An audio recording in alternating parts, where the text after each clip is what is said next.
টুয়ে একটা পরীক্ষা হয়েছে, সেখানে কোশ্চেন এসছে সমার্থক শব্দ লেখো।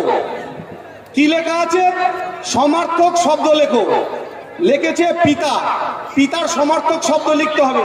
ক্লাস 2 এর বাচ্চা উত্তরে লিখেছে পিতার সমার্থক শব্দ জনক অবলিক বাবা, তাহলে ঠিকই লিখেছে। তারপরে লিখেছে সমর্থক শব্দ লেখো চোর, চোরের সমর্থক শব্দ কি? সেই বাচ্চা ছেলেটা 2 এর বাচ্চা ছেলেটা লিখেছে চোরের সমর্থক শব্দ হচ্ছে তৃণমূল কংগ্রেস, পশ্চিমবঙ্গ সরকার। তো একটা 2 এর ছেলে সে তার খাতায় উত্তরের খাতায় এই শব্দটা লিখেছে। লেখার পরে কি হলো, যিনি পরীক্ষক, যিনি মাস্টারমশাই, তিনি তার খাতাটা দেখার পরে তার উত্তরটা রাইট বলে গণ্য করেছে।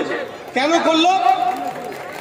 যিনি খাতা দেখছে উনি তো পরীক্ষা দিয়ে পাশ করে চাকরি পায়নি, উনি যেহেতু 2কে পাশ করেছে, উনি যেহেতু ফেল করে চাকরি পেয়েছে, উনি যেহেতু টাকা ঘুষ দিয়ে চাকরি পেয়েছে, তাই ওই সমর্থক শব্দটা তিনি অ্যালাউ করে গেছে।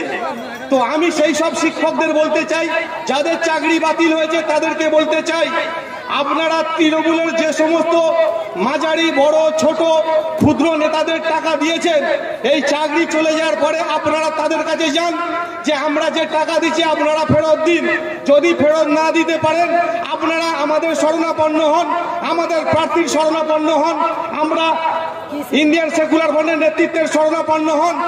আমরা কড়াইগন্ডায় আপনার টাকা বুঝিয়ে দেবো ওই তৃণমূলের নেতৃত্বের ঘাড়ের কোলার ধরে। এ কথা আমরা দায়িত্ব নিয়ে জয়নগরের মাটি থেকে বলতে চাই।